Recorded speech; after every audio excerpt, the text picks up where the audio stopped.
Live Theater. This was designed by Pablo Antonio and was built in 1941. This is the Capitol Theater now. It's almost 100-year-old. Hello mga ka-senior. Today we are here at the Esplanade and we are crossing to the other side to Escolta to visit the Grand Ubi Theaters of Manila. It all started on the other side during the American occupation, Escolta was the little Hollywood, and people started watching movies in Escolta and Avenida and Ascaraga and Quiapo to experience the joy and excitement, the fun of watching movies inside the cinema theaters. So join me as we explore downtown Manila and visit the places where these cinema theaters used to be located to see what happened to them. Let's go!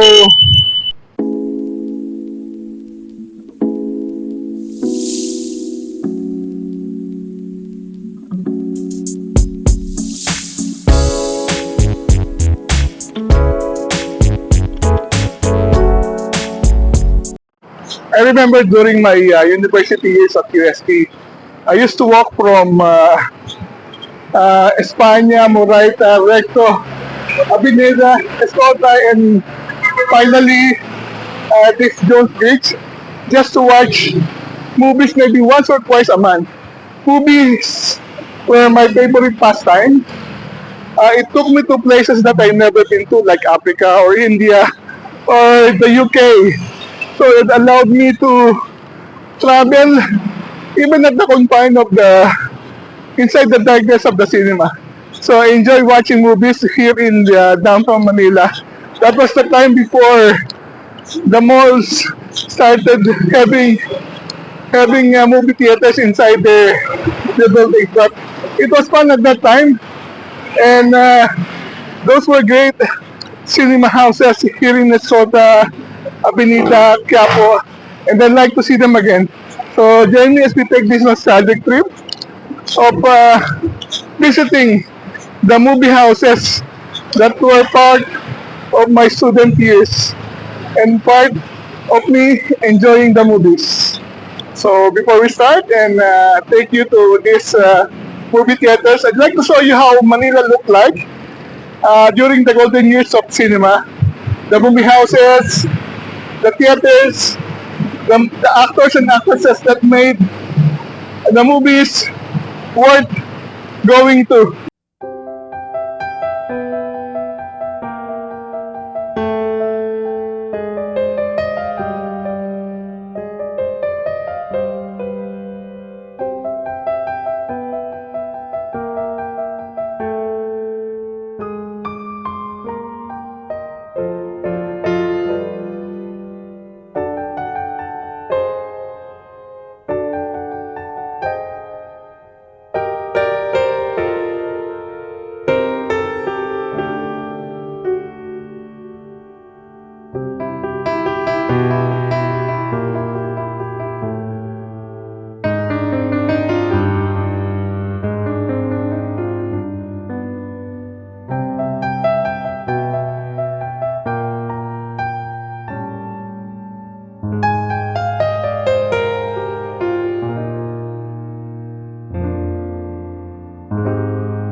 So we are now here in Escolta and we'll be visiting our first movie house. This is the Capitol Theater, designed by Juan Actil in Art Deco style, and this was built in 1935, I believe. So let's go there.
This is the Capitol Theater now.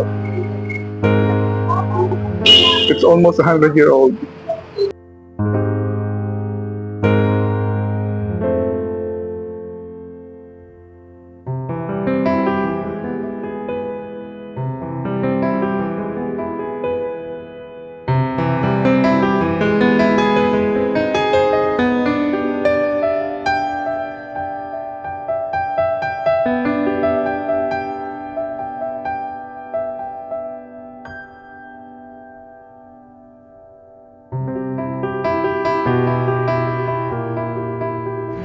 As we continue our walk in Escolta, let me show you how beautiful Escolta was before the war.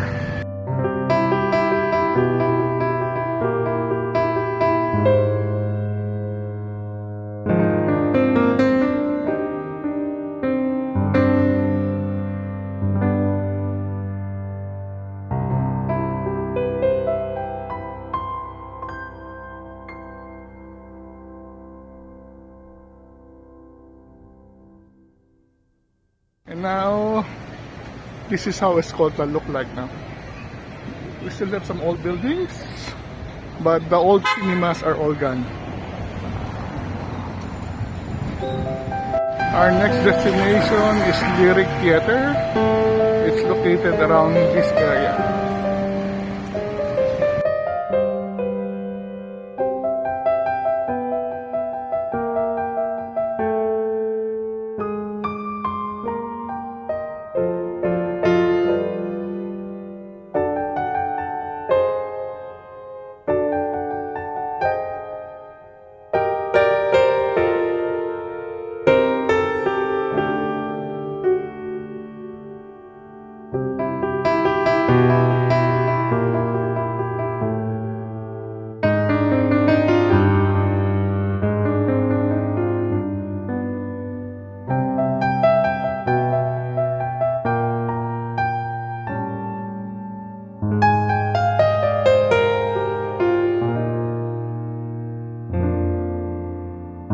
The theater was rebuilt in 1917, then a bigger and newer one was built in 1923 by a Spanish architect.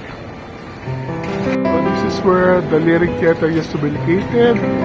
It's one time a beautiful Lyric Theater used to be located in this area, but now it has been demolished.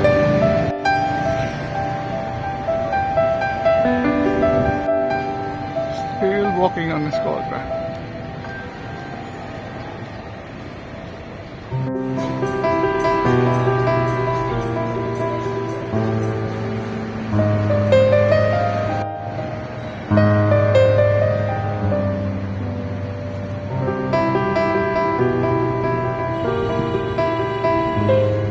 There's a United building where several production companies used to be located, like Nora Honors Villamayor and Dolphy's production house. We now go to Plaza Santa Cruz, where the two oldest cinema used to be located.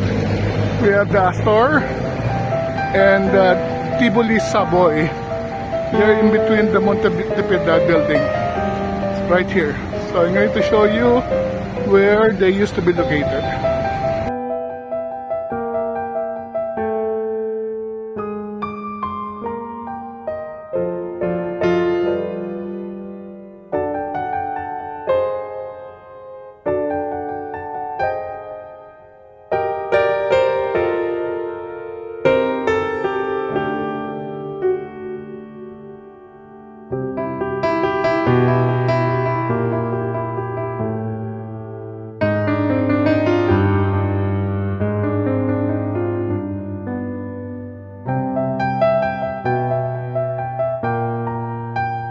This is how the place looks now.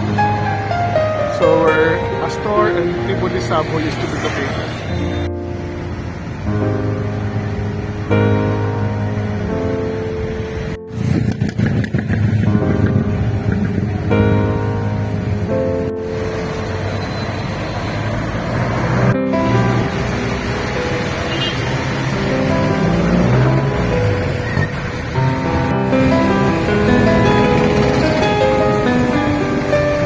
beautiful Carriedo Fountain. This is Plaza Santa Cruz, Carriedo Fountain, and the previous location of Astor and Savoy Tivoli Hotel, Tivoli Theaters. We're now at Plaza Lacson, previously Plaza Goiti, and we're going to take a look at another theater, not movie theater but a vaudeville theater. We're going to see the old Clover Theater.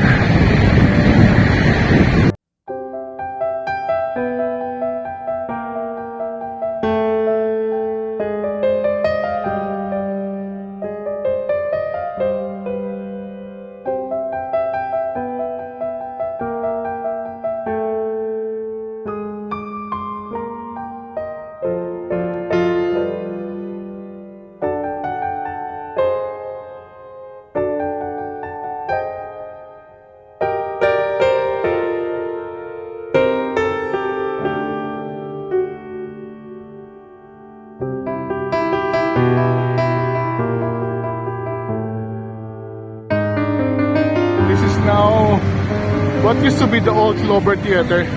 During the 1950s, many comedians and entertainers started their careers here, like Katie De La Cruz, Pogo, and one young man who started as a janitor. He was Herman Moreno.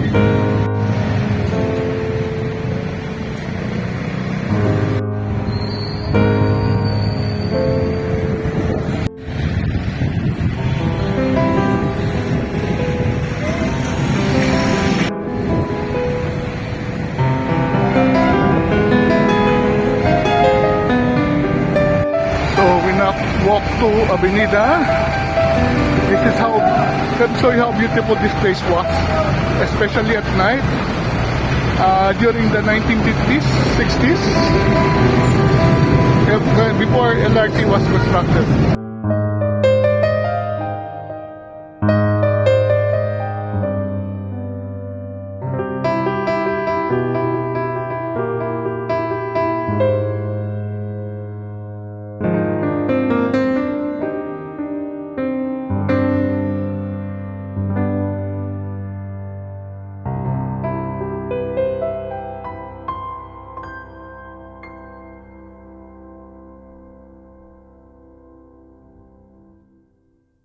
How the place look now.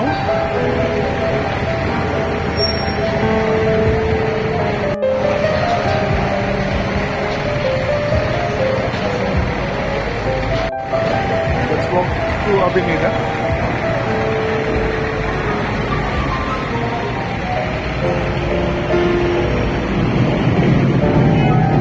We now visit the most prominent theater in Avenida, Ideal Theater. This was designed by Juan Antonio and was built in 1933.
Ideal was demolished during the 1970s and replaced by Good Earth.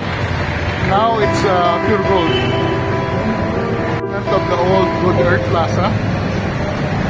And this used to be the location of Ideal Theater, one of the most beautiful theater at that time. Part of the old Ideal Theater.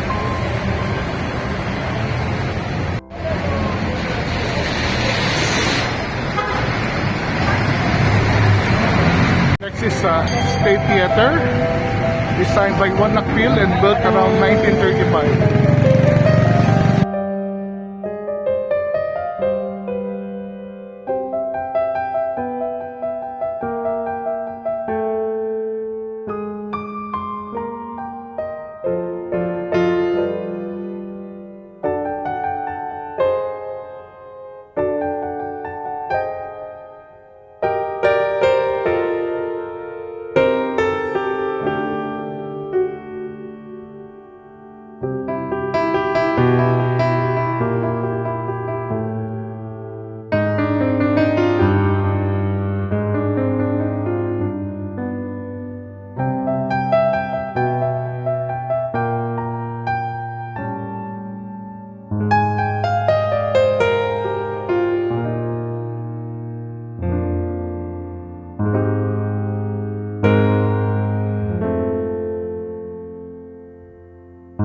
This is State Theater now.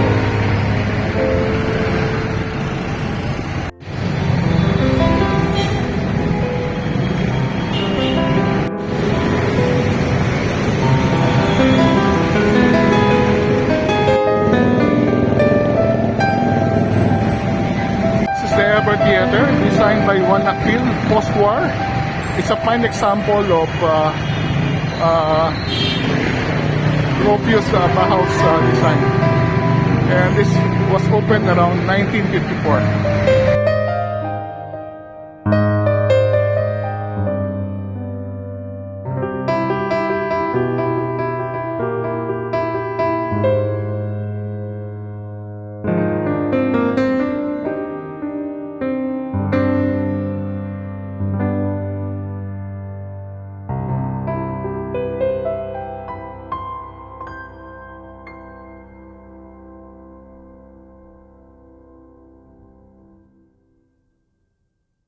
So this is how Ever Theater look now.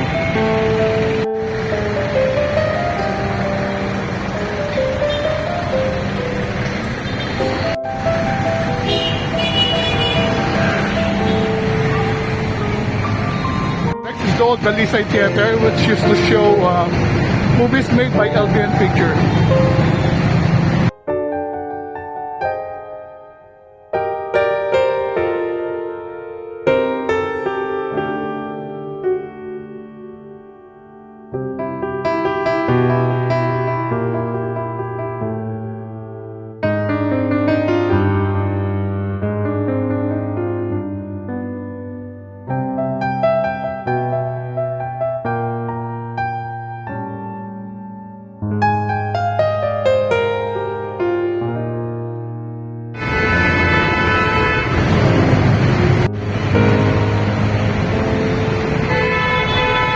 Universal Theater, which used to show movies made by Universal Pictures.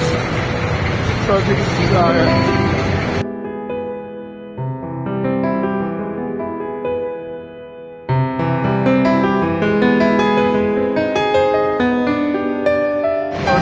Universal Theater now.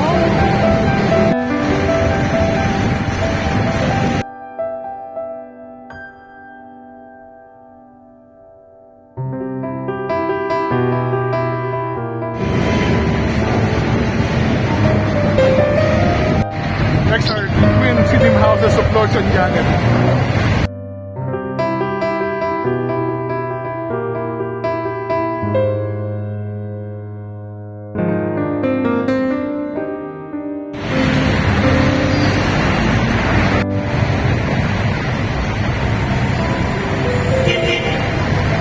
So this is the lobby of the old Lord Theater.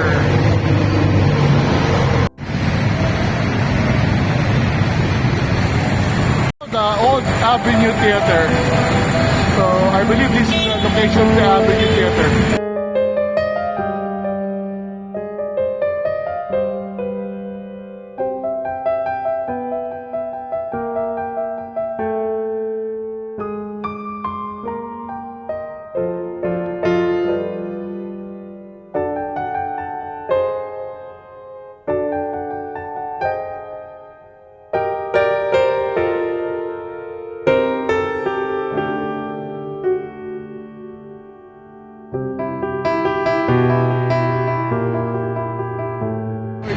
demolished, and now this is how the place look like now. Something is being built on this area.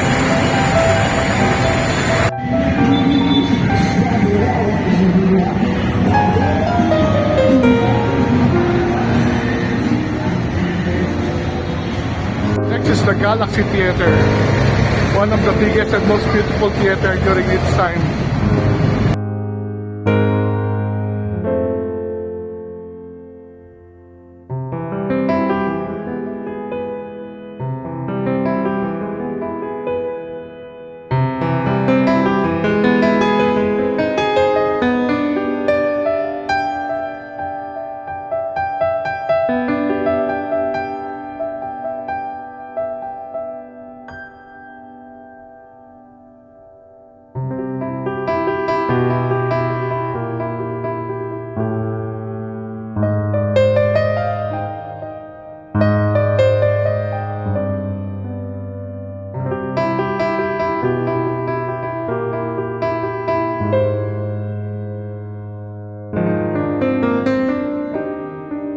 This is how the Galaxy Theater looks now. Empty lot, it was demolished maybe a few decades ago. The location of the Galaxy Theater.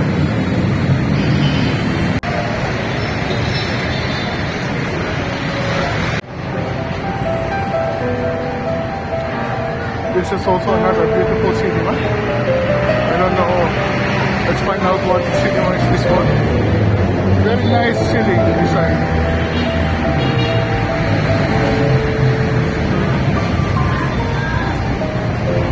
We're now walking towards Recto, used to be known as Ascarga.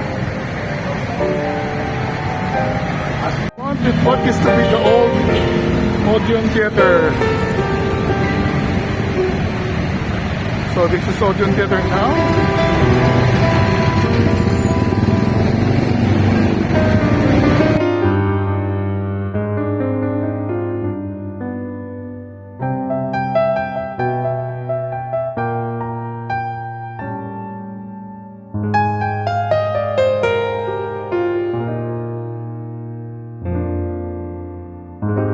This is Odeon Theater now.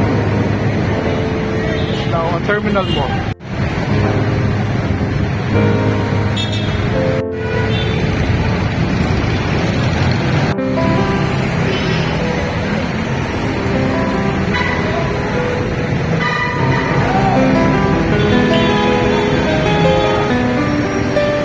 Dilson on the right side and Hollywood Cinema on the left side. I believe the two cinemas are still operating. Let's check. Let's find out.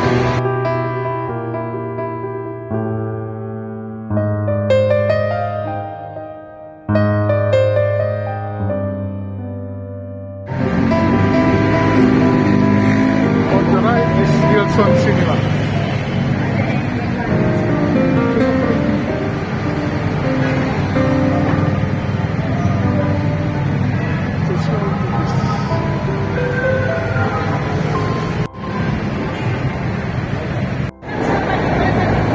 Watch movies for 100 pesos.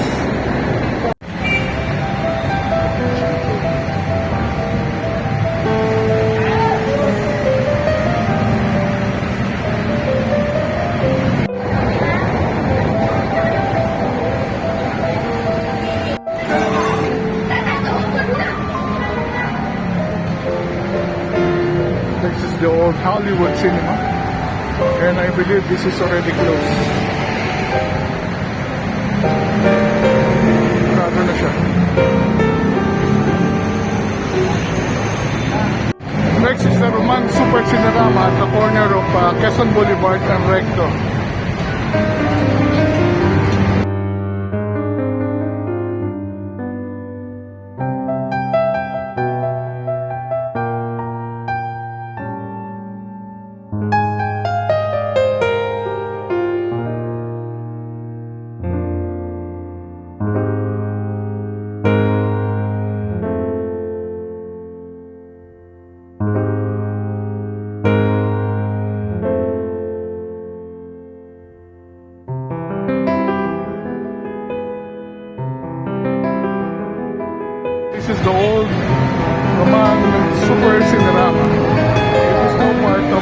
Isitan.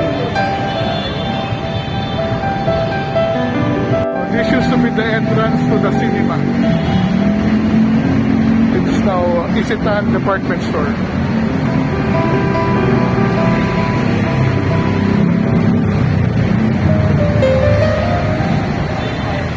So the old Duman Super Cinerama, now Isitan Recto.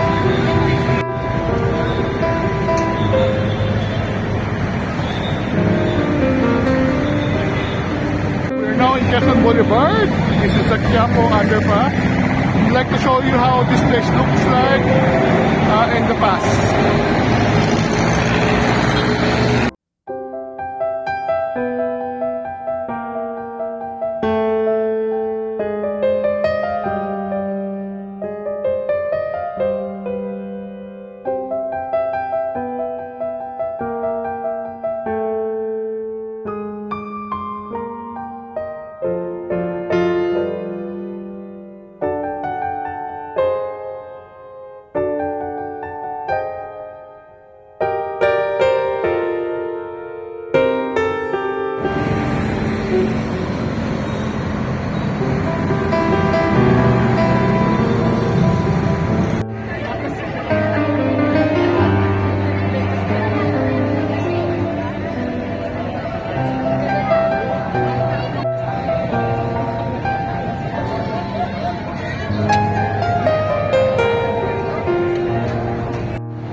Globe Theater.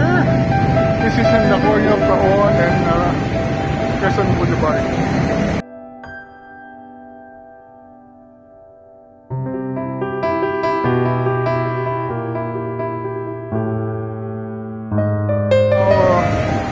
Globe Theater looks like now. They still have the Globe Electronic Center and the Globe Lumpia at the back. This is the Live Theater. This was designed by Pablo Antonio and was built in 1941.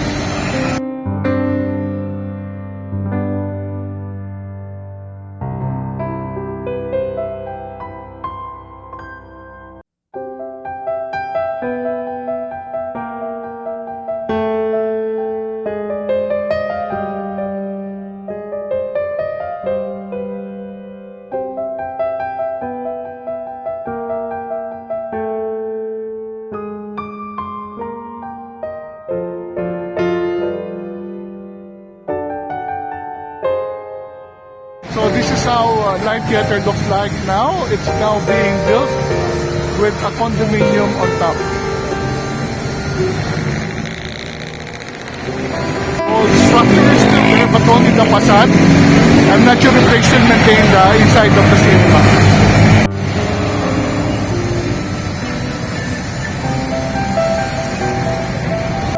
Maybe this is the future of some of the cinemas houses here in Quiapo.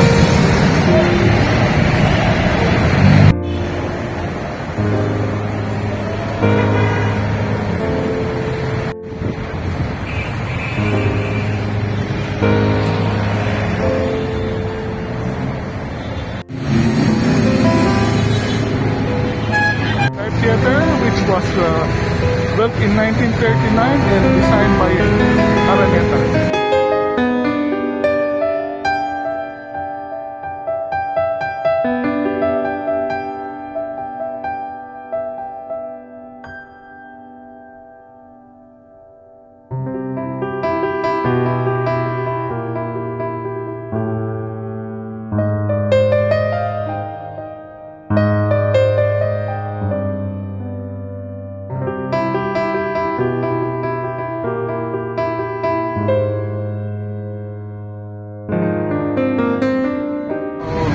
Times Theater look like now?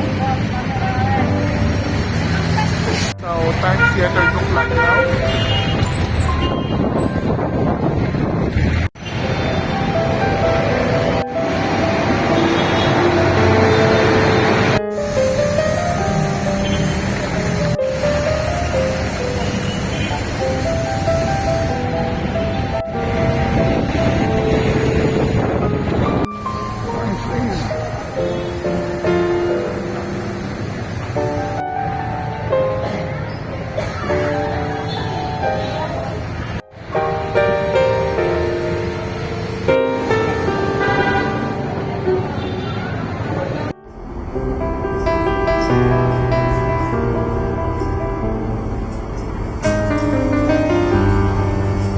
Hi folks, let me end my vlog right in front of Times Theater. David Lynch once said that the cinema is really built for the big screen and big sound, so that the person can go into another world and get experience. So what happened when cinema, like the one here in Manila, slowly faded?